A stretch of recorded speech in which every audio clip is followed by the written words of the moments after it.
Good evening, guys. I called this meeting to discuss our trip to Portland.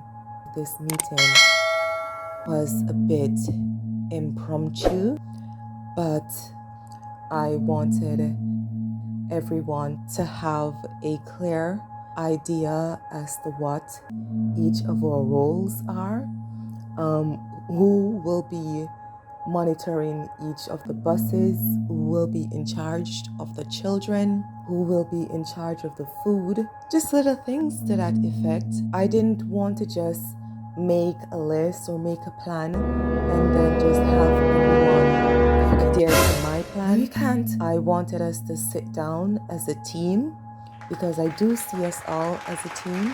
I wanted us to sit down as a team and discuss if your strengths are in one area and you'll prefer to do something, then I would like for you guys to make that known. If you would not just hold it in, prefer to not do something, let it out. Sister Margaret, is everything okay? Okay. As I was saying, I want us all to... Sister Margaret, what's happening?